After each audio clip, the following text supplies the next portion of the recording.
Hey, welcome back to the HBCU Stroll with yours truly, Johnny JC. Some people call me Football Cole.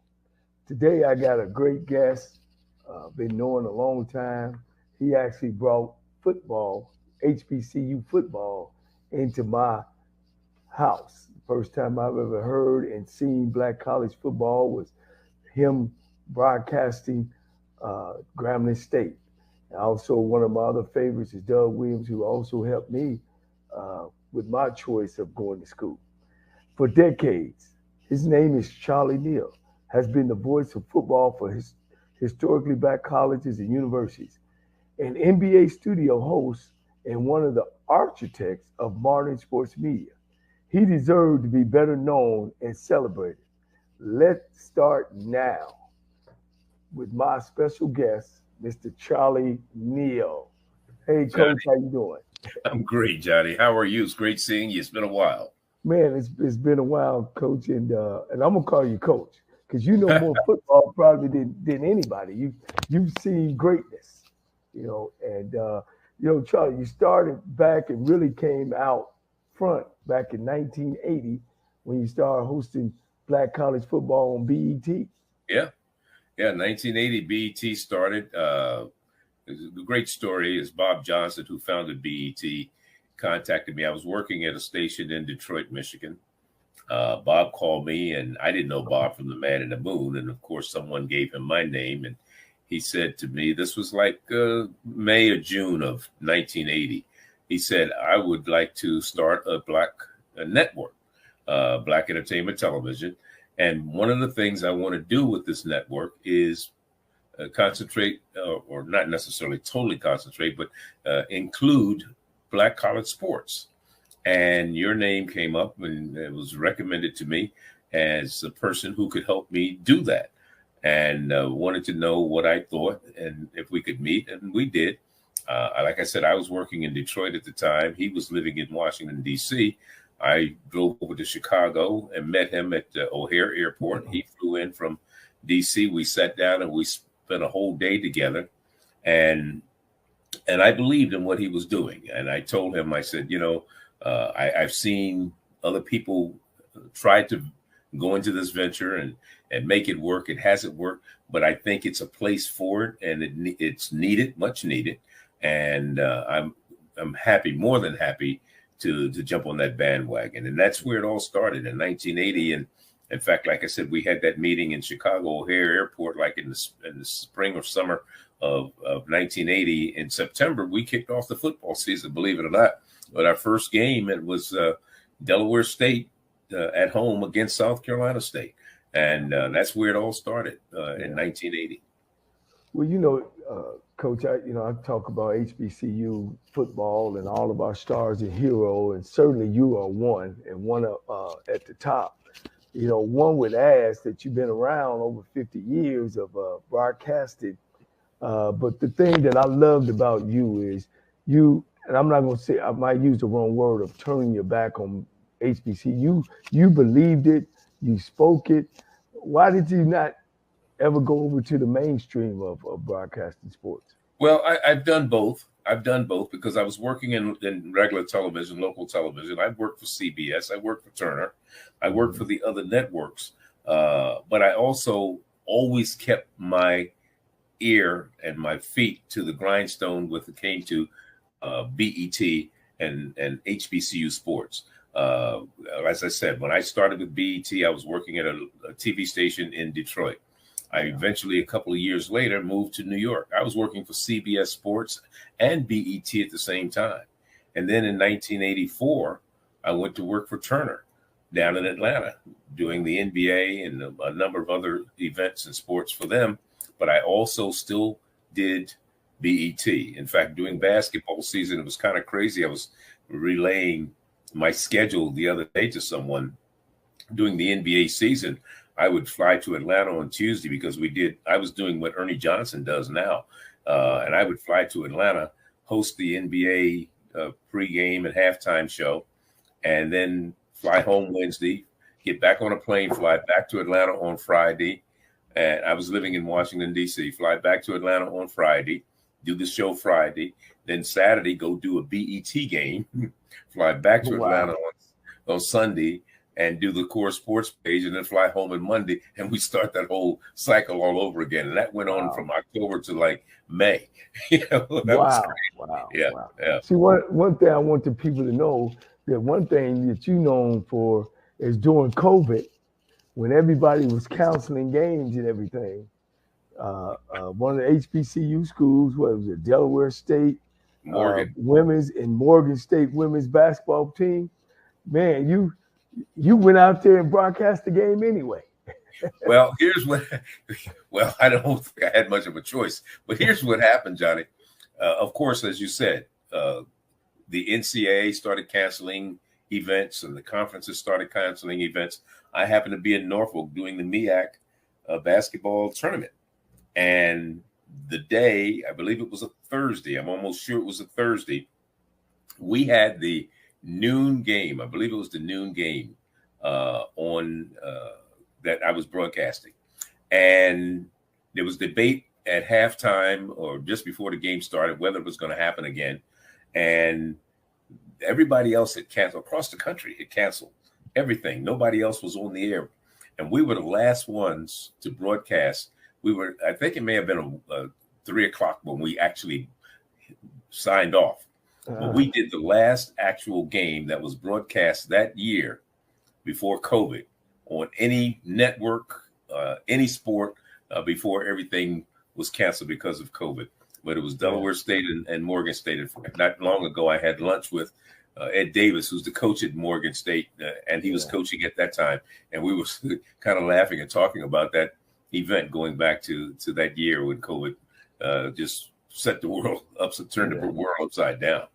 Well, you know, Batman has Robin and Superman has Lois Lane. Where your man Lim Barney at? You know, I'll be waiting on that for the Black College game going, and then both of y'all go at it. Y'all work great together. We had a great time together. You know, it's kind of interesting how Lim and I partnered up. When Bob came to me about doing these games, he asked me who I would like to work with as a partner. He had selected Roy Jefferson, who had played with the Washington Redskins at the time. That was a person that he knew. And he asked me who I felt I could work with. Well, I had been in Detroit. I had worked in Detroit, and I had broadcast a number of Detroit Lions preseason games. I used to do their preseason games, and then I covered them throughout the season. And I was there when Lim was playing. And after he retired, knowing he went to Jackson State, I said, hey, this is a great a person and a marriage to bring someone who played in HBCU, played in the NFL, was an all-pro, you know, eventually went into the Pro Football Hall of Fame, but, you know, was an all-pro. Why not bring him on board? We worked together for 23 years. And I think we had the longest serving, if not maybe the second longest serving team other than Madden and Summerall in terms of longevity, the same two people working together. And Lim Barney was a great partner, had a great time together, some great stories, some I can't tell on the air, but we had some fun times together. Lim, health-wise, not doing fantastic right now, living down in Houston with his daughter and you know, every now and then we get a chance to talk to him and kind of keep up with him and his health and hope he continues to improve. Well, I'm gonna put Lim in my prayer because the influence that you guys put on me, just me personally, and it took me 30 years to be for me to hear your voice or to talk to you before a game. In a championship game, you know, of course, when we won the championship in 2010 in Montgomery, I was more happy to see you and be a part of that. I just want to share that with you. You know, you know, that was just, you know, that was the caveat on winning the championship game, getting interviewed by you. Well, it was so interesting because I see people now that I've done. Quinn Gray, You know, I mean, he just got the job at Albany State.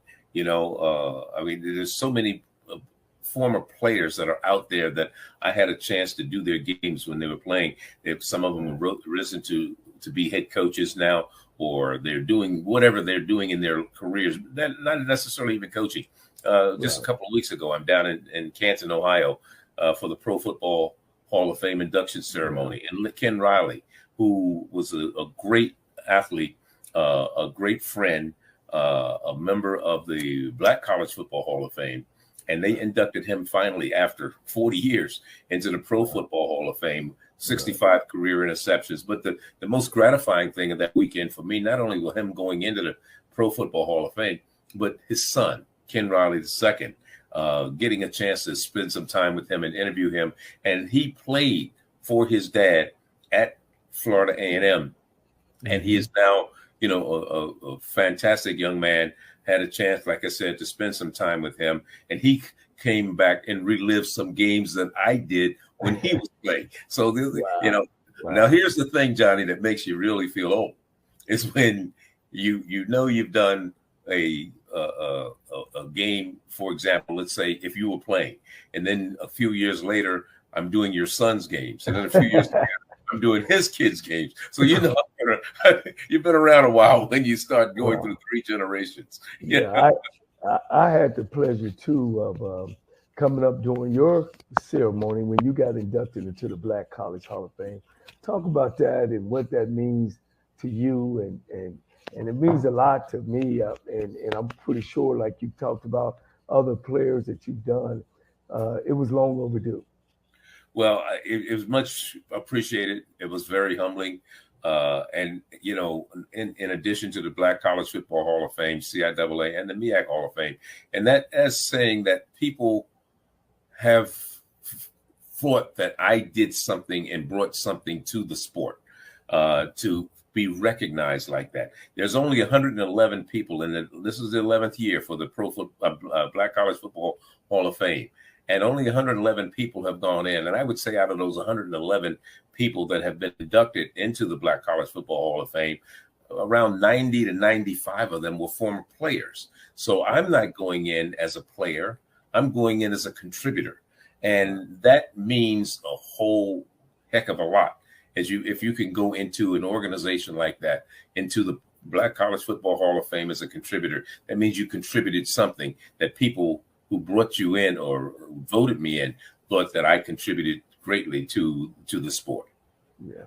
You know, one thing about me, I'm a history buff, HBCU buff, and just you know, African-American athletic buff. And man, you've been around, Coach. You've seen it, you've done it, you've been, you know, right there in the trenches.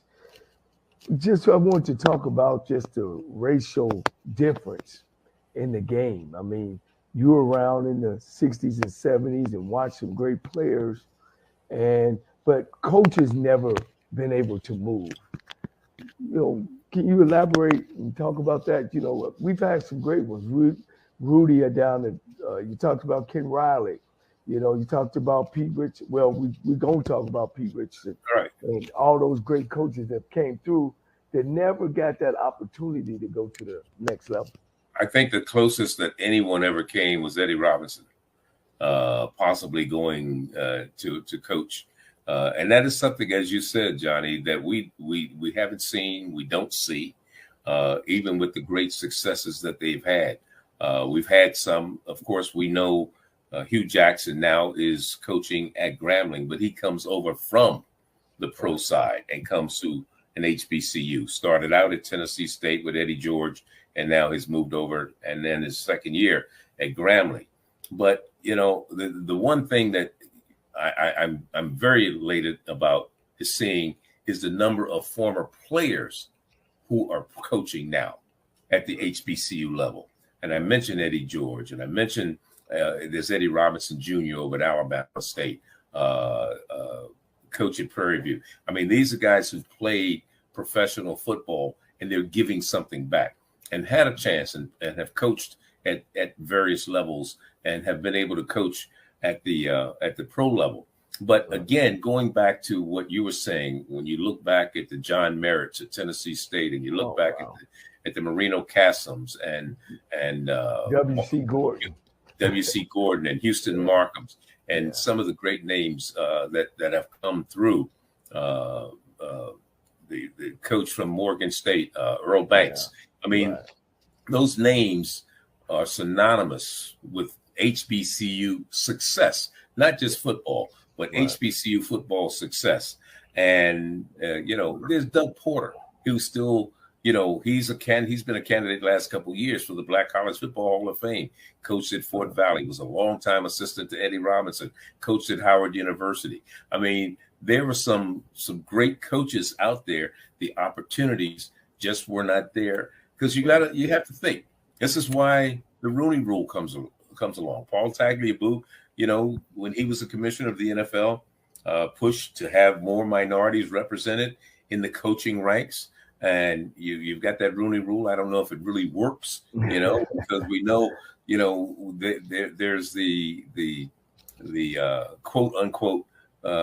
We'll bring them in for an interview, but the chances of you getting the job, why isn't Eric Bieniemy a head coach? Why aren't some of the other coordinators? Why is Leslie Frazier not coaching? People like that. So those are the things that you have to think about, because again, until we get in position to make those decisions as owners, it's still going to be, status quo, unless you get a person like that brought Art Shell in and made him the first modern day African-American head coach with the Oakland Raiders, Al Davis.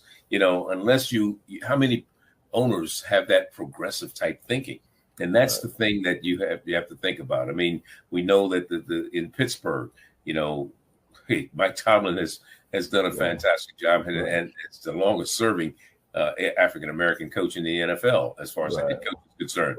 So, the chances are, and this is the I guess the sad part of and some of it is when given that opportunity, a lot of times they give you, it's a team that has a slim chance and none of doing anything. I mean, look how many coaches has Houston had in the last few years. You just look at that as and a few of them, have been African Americans. But again, they only had 1 year though. That's exactly it. Lovie Smith had 1 year. That's correct. And so again, there's some coaches out there that, and I do give the NFL a little credit. They have these programs now where each year or each team brings in a coach from an HBCU doing training camp to work with them, to give them an idea of what it's like to be at that level. And so that is a step in the right direction. But the big step has not been taken. Right. That's the unfortunate part, Right. I and that's true. And I try to use my show for a base on the college level. Of course, they're definitely not giving us the opportunity in the NBA, but we're not getting the opportunities in the NCAA level. When you got 95% of colleges in the country that their athletic directors are Caucasian, and people tend to hire who looks like them, And I think that's kind of hurting us as well.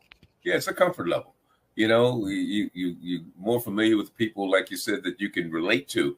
And a lot of times, even when we get in those positions, we try to show we're not going to be that way. We go the opposite way. So, we can't always, you're in a no-win situation. Right. And of course, looking at all the success you've had, one would think that those type of things have happened to you because, Coach, you good. I mean, when you open your mouth, man, everybody's eyes go to that screen.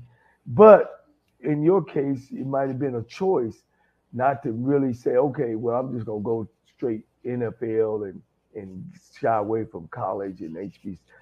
Have you experienced some of those things? Well, here's what. Now, I've been very fortunate, Johnny.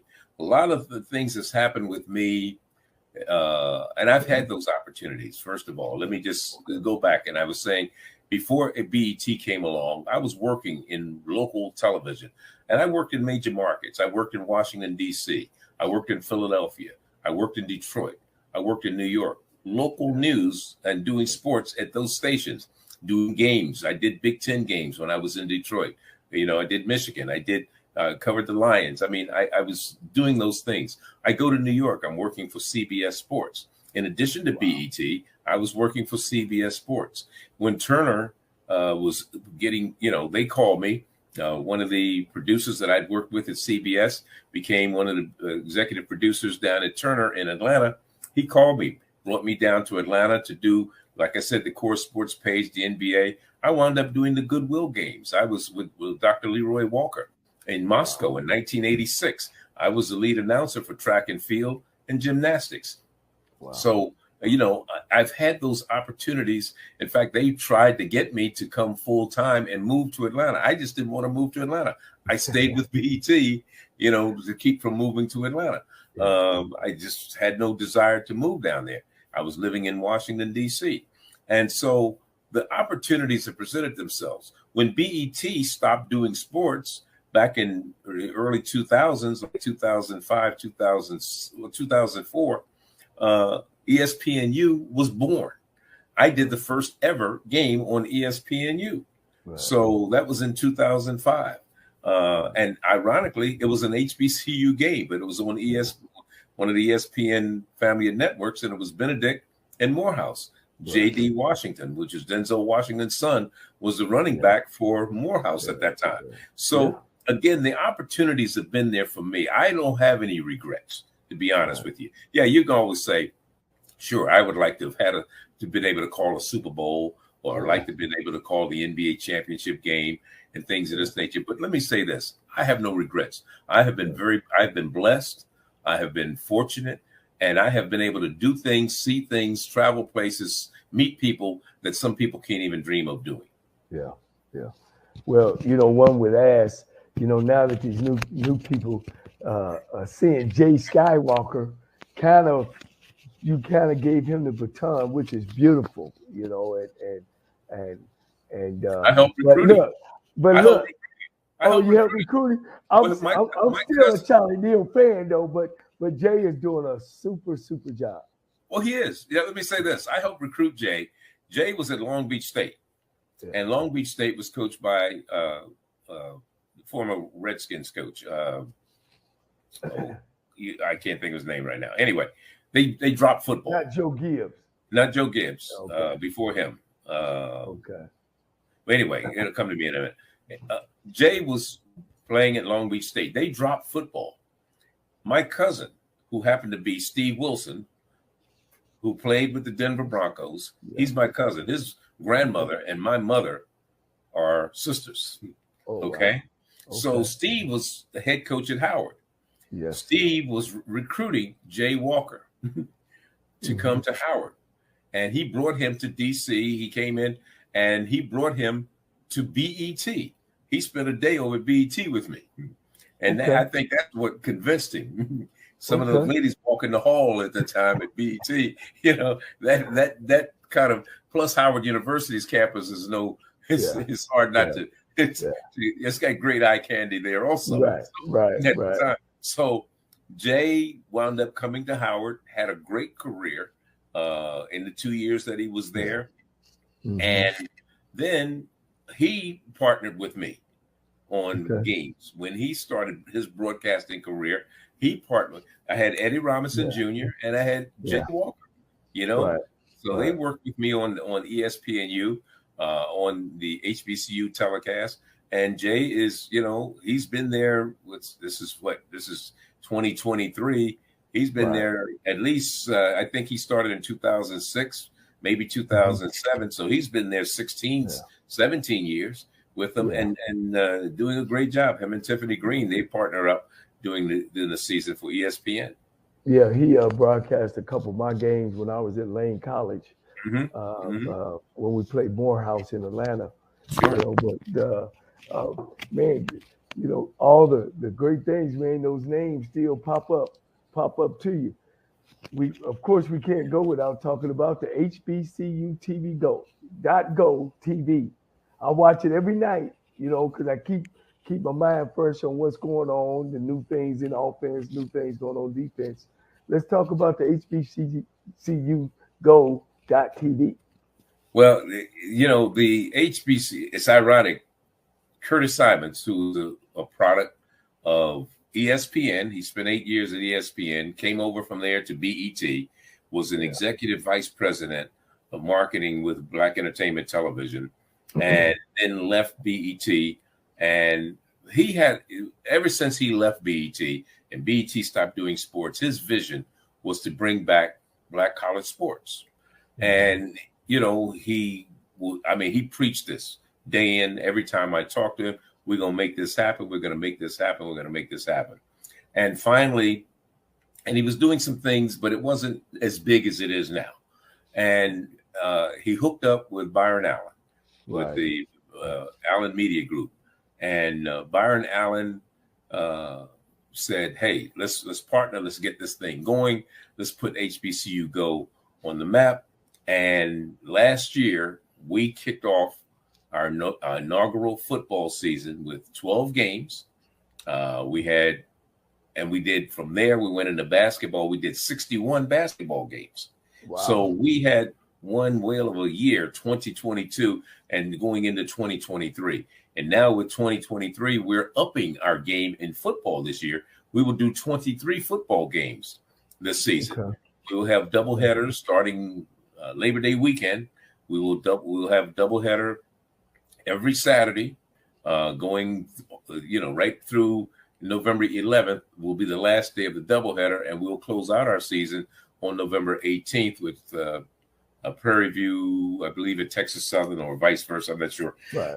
But it's Prairie View and Texas Southern playing at the end of no, it won't be Prairie View and Texas Southern. It can't be because they play at the beginning of the year. So I'm just looking here. Is it Grambling? Well, it ain't Grambling Southern. Arkansas, Pine Bluff, and Texas Southern. That's where we close out the season with football on that day. But then on the 17th, that's the 18th of November.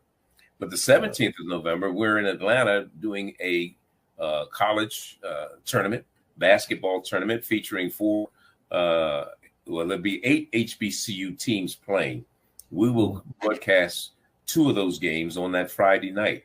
We'll have our football game on Saturday. Then Monday, we go to Tallahassee, Florida for FAMU, and the SWAC has a deal with the Pac-12. And I believe it's Oregon women playing FAMU's women and Cal's men playing FAMU's men. And that'll be on that Monday the 20th. And we go right through November, December, right into the conference schedule, right into March. So we're looking, to do some great things. You thought that we had some great looks from a year ago in football. Wait till you see some of the things we're going to incorporate in our telecast this year. It's going to be, we're going to stepping it up. We're stepping up our game. Hey, look, if you involved, I know it. I've heard about. Now, did you guys do the Hard Knocks with Central State University? Was it this summer or this fall? We did not do that. There was talk about doing a show similar to that. We did not, because there were so many other things we were trying to do. But what we do have will air on the 26th, which is a Saturday, the 26th of August at noon Eastern. Your time is 3-hour difference. Am I correct? Yes, in Phoenix? Yes. Okay. So it'll be 9:00 in the morning. We will have a 3-hour preseason kickoff show that I'm hosting. I'm hosting that show, and it's got a lot of stuff in it for 3 hours. But for 3 hours, you'll be sitting on the edge of your seat. And we go to the Black College Football Hall of Fame. We're at the Pro Football Hall of Fame. We're interviewing everybody. We're interviewing all the coaches from the different conferences. We're featuring all 4 conferences: the MEAC, CIAA, SIC, and the SWAC. We're at the Pro Football Hall of Fame. That's where our show will originate from. We taped it they're finishing it up now, but we finished it up a little over a week ago. Wow, I was born too early. Yeah, I like that. That's what it's about. You know, one of the things, Charlie, and of course, I want you to comment on. One of the things I always thought in my mind that we do have a different brand of football. Our field is 100 yards long and 53 yards wide, but the pageantry around it, the style around black college football. Why can't we do like the SEC and these big conferences getting these TV packages on taking all of our classic games, just the classic, because we know it's going to be 40, 50, 60,000 fans, and packaging that and being able to sell it. And I ain't talking about for no $2 and $3 and $10 million. I'm talking about getting some money like they got getting money. What's your thoughts? Well, again, you have a number of classic that's been there for a while. The Bayou Classic. We're doing the Southern Heritage Classic down in Memphis this year with Tennessee State. Of course, Jackson State is not going to play in it this year to be Arkansas Pine Bluff. The Magic City Classic between Alabama State and Alabama A&M. You have the Florida Classic, Bethune and Florida A&M. Those classics, they still draw well. What we have tried to do, in addition to some of the classics, because we open up with the Chicago Classic in Chicago, Illinois on Labor Day weekend. That's our first of the two doubleheader games that we're doing on that weekend. We have 5 homecoming games on our schedule. So, sometimes, classics are great, but we have 5 homecoming games, and those, people come to homecoming. And so they're going to come and they're going to tailgate and they're going to do the things. And we're looking at doing some things going forward. Next year, there's a big game in New York going on between Grambling and Hampton. We're looking to maybe to piggyback on that a year from now. There's a group that's talking about putting on a postseason type of bowl game, possibly next year. They were talking about it this year, but things weren't working out. And, we would be on the ground floor of being involved in that. People are coming up with more and more of these games. Plus, again, one of the things with HBCU Go, just so some people will ask, well, why aren't you doing this game or why aren't you doing that game? A lot of these conferences before HBCU Go became viable had signed contracts with ESPN. And so ESPN still has the right to cherry pick and be right of first refusal on some of the games. So we have to sit back and wait until they pick some of the games. Now, we're not very happy with some of the things ESPN has done, because last year we did not have a Jackson State game. Wow. And Deion, so we did not have a Jackson State game. We had everybody else, but we didn't have Jackson State. Yeah. Well, this year they tried to block us even more because we still don't have a Jackson State game this year, and we don't have a Southern game this year. Okay. Oh, wow. And we almost didn't have a FAMU game, but we did pick up a FAMU game. It's not a conference game. It's not a conference game for FAMU, but it's their first home game. And that'll be September 16th when they play West Florida. Now, West Florida, you may say, okay, West Florida. West Florida is a Division II program. This is only their 7th year of playing football. Out of the 6 previous seasons, they went to the Division II playoffs 4 times, and they won it in 2019. So, again, they're not playing any, the little sisters of the poor. So, Albany State gave them FAMU a tussle last year. We had that game in Tallahassee last year. This year we'll have FAMU playing West Florida. But again, I look at what we're going to put out there. People are going to really enjoy the product, both our syndicated game and our cable games, which James Hadnot and Antoine Bethea, former Indianapolis Colts defensive back and Howard University alum, is on that team, and they will be carrying the games. A lot of those games are SIAC and CIAA games. So it's going to be great. It's going to be a great season for HBCU Go and all the fans out there. Yeah, I'm excited this channel where I could see more uh, more black college games. Uh, Tell me, Coach, how did you feel about the Dion Dion entering and Dion exit? You heard so many things. It was great. It was in between. It was in the middle. But before you talk, he ain't swag. I'm swag. He ain't swag. Yeah, my buddy Eddie Robinson, he said he just wanted to play him one more time. They played Jackson State in Jackson this year. Of course, Dion's gone.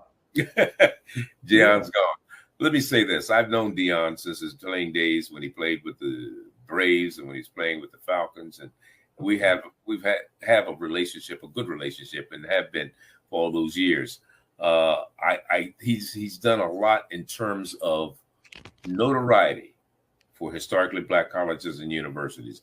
He brought a lot of notoriety. A lot of people don't like the way he went about doing some things and how he did this and did that. And, the only thing, if anything, I thought he could have, after he won the SWAC championship, before he went to the regular season championship, he could have went to the press conference instead of jumping on a plane and going to Colorado. I mean, but that's a personal choice. Right. But I do not begrudge him the fact that, hey, if the opportunity comes, like you said, you and me about being an HBCU guy.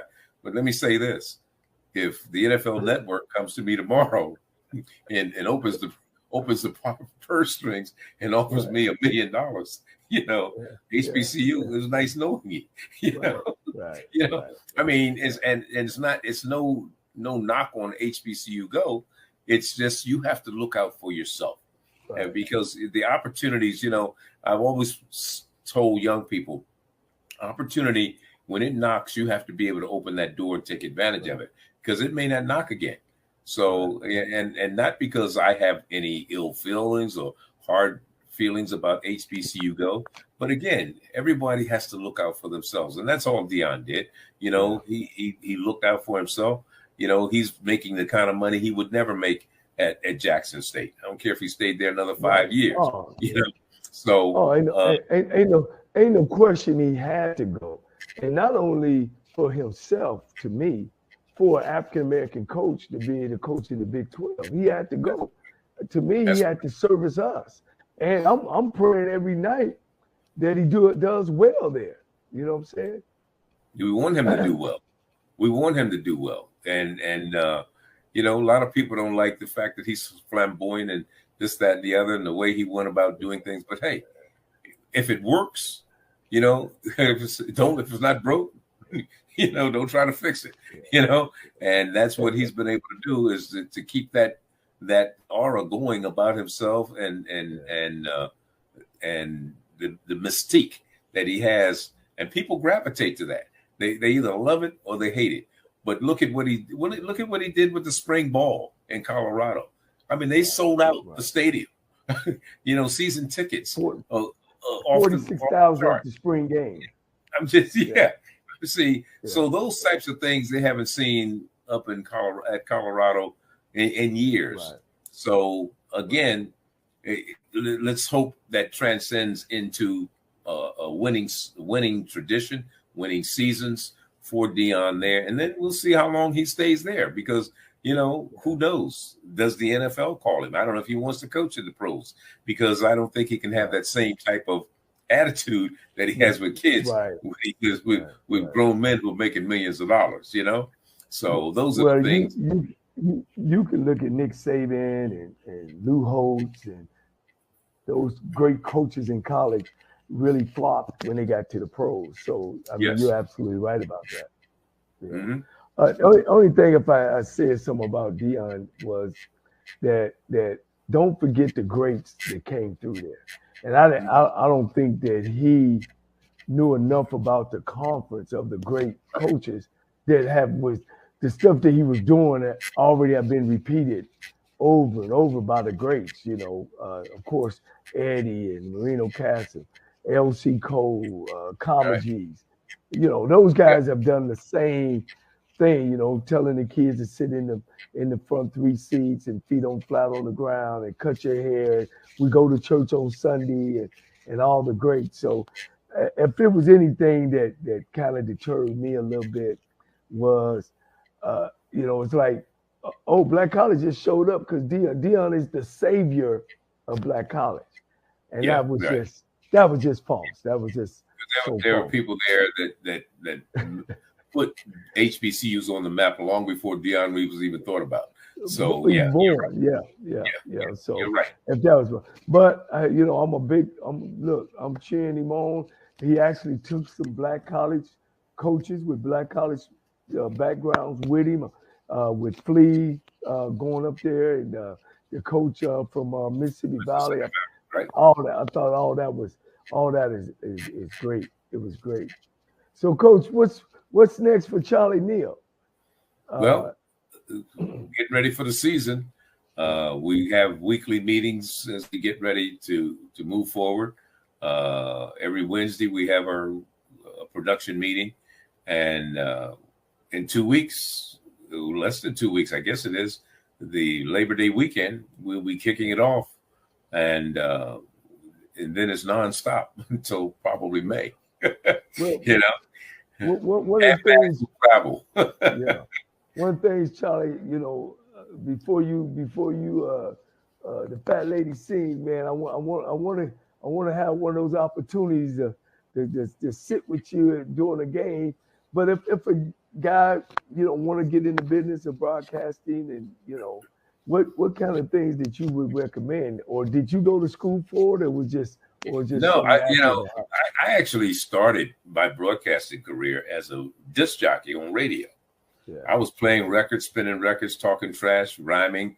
I was a big Gita with the heater, the big boss with the big hot sauce, rocking a big TikTok on a big power tower. What was the big group that was coming out when you were with Brock? You had the stylistics and the main ingredient, and I mean back in the day, Isley Brothers were in their youth.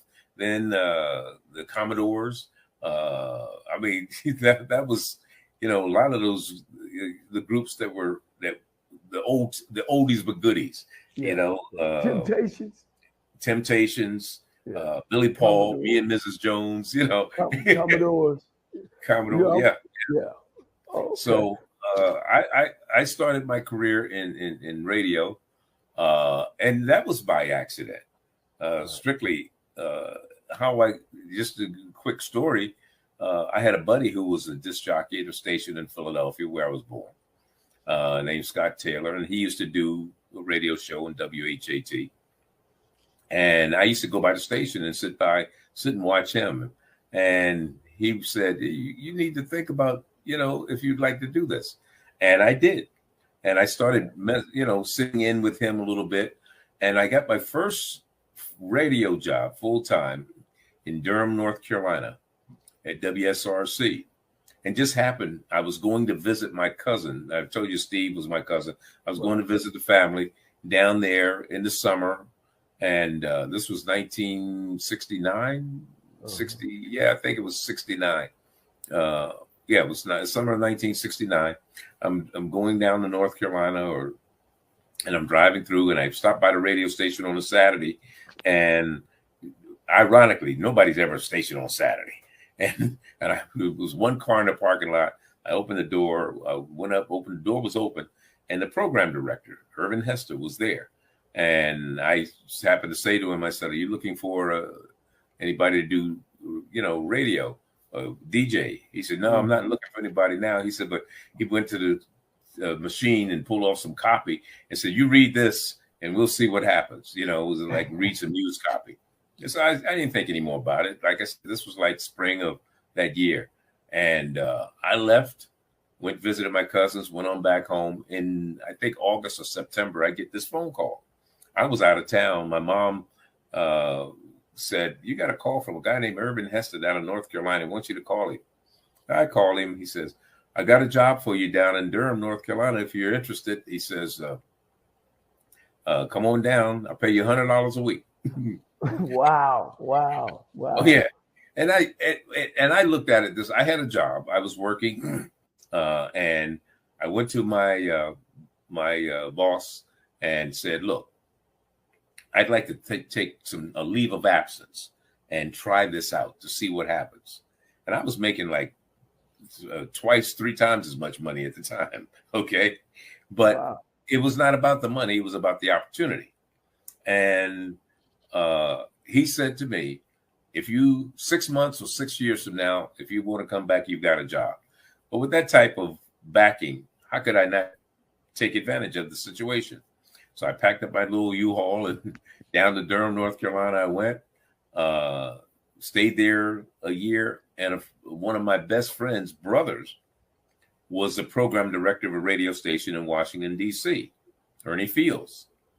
And Ernie and I knew each other, and he knew I was working in Durham. And he called me and said, "Look, I've got a job for you in Washington, D.C. I pay you $250 a week." And I said, "That sounds good. Let me talk to the boss here," which was Mr. Mays. He was the owner of the station, white gentleman in Durham. And I went up to him and I said, "I have this opportunity to go to Washington, D.C., but if you give me a $10 raise from 100 to 110, because I had a lot of things going on in Durham at the time. I was doing high school football on the radio.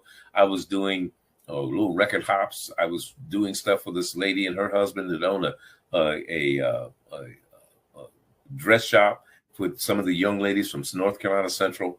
And so I said, if you give me a $10 raise, I won't go to D.C. I'll stay here." He patted me on the back. He says, "Young man, everybody who's left here has done well. I'm sure you will too." So I didn't get that $10 raise, but I did go to D.C. And then I stayed there. I got there like in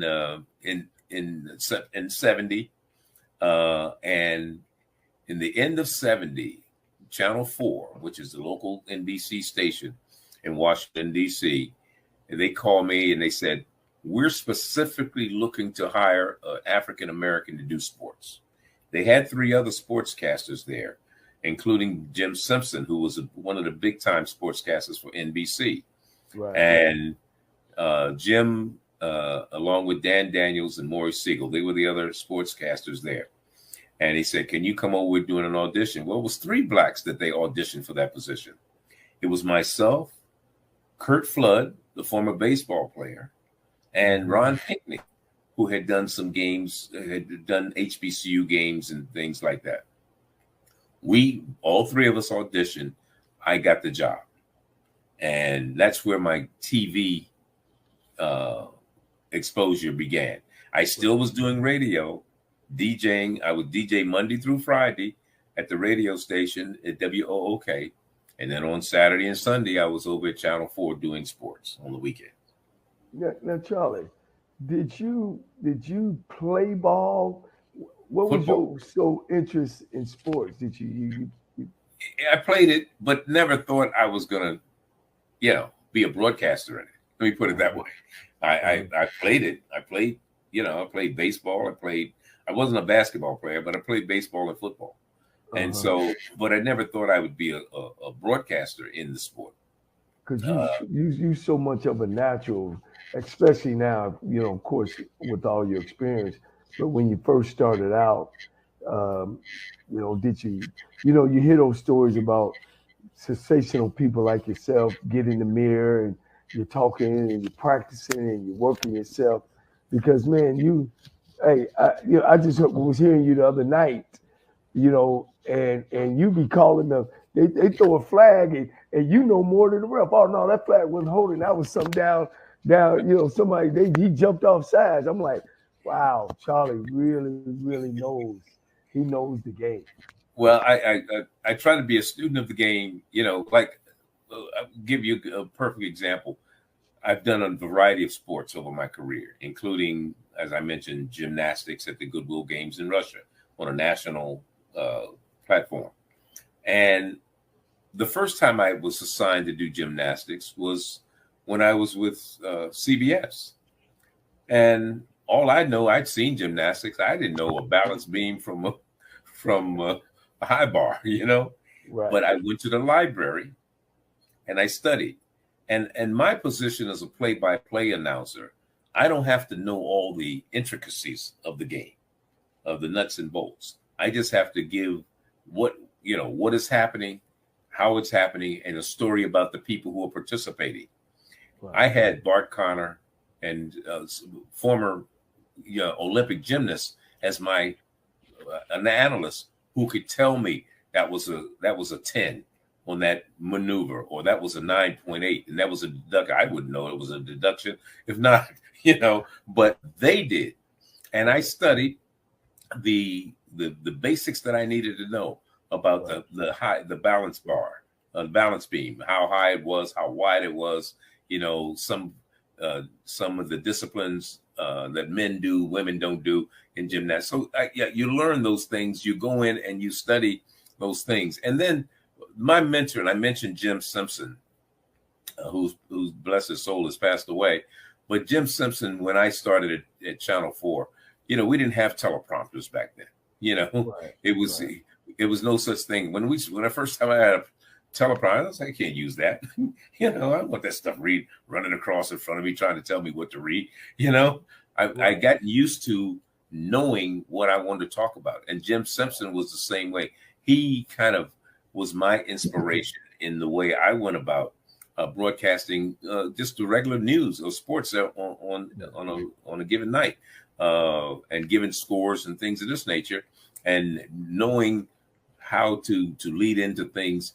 And so it helps you tremendously if you have that, because so many people nowadays depend on that teleprompter. Yeah. If the teleprompter ever goes down, or the teleprompter operator dies while you're in the middle of the show, you're in trouble, because people don't really prepare to work without that teleprompter anymore. They even, I see newscasters now, they go out on stories, they have a teleprompter. You can put it on your phone now. You can put a teleprompter on your phone, and you can do your stories out in the field with a teleprompter on your phone. So again, it's like anything, modern technology, things change. And then I left DC and went to work in Philadelphia with the Channel 6, which is an ABC station. And there was a guy there named Larry Kane, who was a newscaster. Larry, we didn't use teleprompters in Philadelphia. Larry Kane went through a whole newscast without the teleprompter. And you would think he had one sitting in front of him. So those are people who inspired me, in terms of my preparation and how I got ready to do things. And people always ask me, how much time do I spend preparing for a game? I probably spend anywhere, I'd say about 24 hours preparing for a game. Right. Right. Well, I want to thank you and give you a chance. Thank you for the Celebration Bowl. You actually let me come by while y'all were going through, and I've seen the analysts passing you guys stuff about when somebody is breaking. That blew my mind, because I always wondered. I'm like, man, these guys are genius talking about the game, but really, they're getting information passed to them. And I guess one of the biggest things is to make it smooth. Like, I did know that, and they let you know. So I normally have my whole repertoire of things that I know I could talk about, and I've studied going into the game. The biggest thing I need during the course of a game is a stat person to tell me once a punt goes in the air. I don't have time to calculate and say that's a 47-yard punt and a 27-yard return. Right. So that stat person can give me that instantly. Right. So what he'll do is they'll write it down 47/22. So I know that's a 47-yard punt, 22-yard return. How long that return on a kickoff return, things of this nature. Yeah.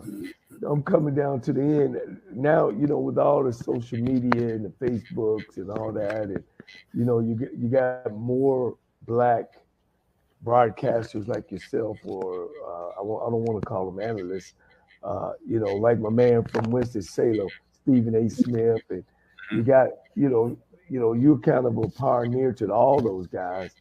And do you ever get a chance to meet them? And and how you feel about where media is today for African Americans? Well, Stephen A. I know Stephen A. Smith. In fact, I was the MC when he was inducted into the CIAA Hall of Fame. James Brown. James Brown did games with me when he first started. Wow. Yeah, at CBS Sports. So, I've had, fortunately, played a part in a number of careers that people have. I didn't have anything to do with Stephen A. Smith's career, but I'm just saying there are people in the business that I know I played a part in their careers. And, I feel very fortunate that I was able to do that. And I'm glad that they have turned out to be the professionals that they are. Right. Well, hey, Charlie, thank you. I know it don't took a whole year for me to get you. I got Obama before I got you. But you, to me, right. You that important. Man, you've always wrapped your arm around me. I thank you. I thank you for this interview. And I look forward to seeing you down the road. And I'll be following you. You'll hear somebody knocking on your door. It'll be me. So go on and get an extra chair for me to just to sit back and watch you get after it. HBCU Go TV. Y'all got the right person. Again, thank you, Charlie, for this afternoon. All right, Johnny. Thank you. Thank you. Hey, man, that was Charlie Neal, legendary broadcaster, brought Black college athletics into your house. We can't say enough. I've had an opportunity to give him his flowers while he's still getting after it. I'd like to thank you guys for continuing to follow me. I know for the summer I kind of been off, but I'm back on it. And if you feel yourself at the end of the rope, tie a knot, hold on tight, because ain't nobody bad like you. It's Sybil Wilkes with what you need to know. Today is Monday, September 18th, 2023. Number 1, Friday, September 15th marked the 60th anniversary of the bombing of the 16th Street Baptist Church. Friday, the nation's first Black woman to sit on the United States Supreme Court, Justice Ketanji Brown Jackson, traveled to the Birmingham, Alabama church. She told the audience, "I felt in my spirit I had to come." Justice Jackson encouraged the crowd to own even the darkest parts of our past, understand them, and vow to never repeat them. Number 2, in the wake of historic flooding in northeast Libya brought on by a historic storm, it's doubtful that the North African country will ever be able to fully determine how many people have died. Mediterranean storm Daniel was a storm that brought 9 months' worth of rain falling over a matter of hours, so much so that 2 dams burst. The floods that resulted brought utter devastation to the coastal Libyan city of Derna. The most recently reported number of dead is over 11,000 people. Number 3, millions of Americans are living with psoriatic arthritis. Psoriatic arthritis is a chronic condition that can result in pain and discomfort. It may also greatly affect your daily routine and quality of life. Some basic symptoms include pain or skin changes, but you should also be aware of symptoms like fatigue, anxiety, stress, and sleep changes may also occur. Read more about psoriatic arthritis in today's newsletter. Number 4, a white principal said she was forced to resign from her job due to an assembly she approved for Black students. The students were told if their grades did not improve, they could end up dead or in prison. 39-year-old Donnell Evanson said in a resignation letter that she was informed the result of an investigation into the assembly would end badly for her, prompting her to quit. Number 5, to rebuke means to criticize someone strongly because you disapprove of what that person has said or done. For God, rebuke is confronting you with what you've done and calling out that sin that's attached to it. When a Christian rebukes a loved one, it should start with just that, love, and should come from the heart. Read more in today's Monday Ministry. Here's your daily inspiration from Yogi's Jewels. Make peace with yourself for not taking care of you the way that you should. Show yourself some grace. Join me today live on YouTube and Facebook at 7 p.m. Eastern, 6 p.m. Central with comedian extraordinaire Dominique, social justice contributor Coy Malone, and comedians Huggy Lowdown and Chris Paul as we discuss today's top headlines and more. Thank you to our What You Need to Know partners, the American Heart Association and Black Health Matters. Barbara Scotia College, an HBCU in Concord, North Carolina, needs our help. The What You Need to Know team is asking supporters, alumni, and friends of Barbara Scotia to help them meet their immediate and pressing needs by donating to help Barbara Scotia rise. Please join donors from around the world who are stepping up to save one of the nation's oldest HBCUs. Visit SybylWilkes.com for more information. If you're living with pain and discomfort in your feet, legs, thighs, or buttocks, that may be a sign of a serious health problem, peripheral artery disease, also known as PAD. It's a disease of the blood vessels outside the heart. It causes reduced blood flow from the area of the body with the diseased blood vessels. Diabetes, smoking, and high blood pressure are strong risk factors. Each year, approximately 150,000 leg amputations are performed in the United States, and most cases occur in people with diabetes and PAD. Talk to a doctor about how to manage your PAD, reduce your risk for heart disease and stroke, and prevent the loss of a limb. Learn more at heart.org/PAD. Celebrate Black filmmakers rooted in HBCU culture at HBCU First Look, going on November 10th through the 12th at Howard University. Visit hbcufirstlook.com for more information. I'm Sybil Wilkes. Be informed, be empowered.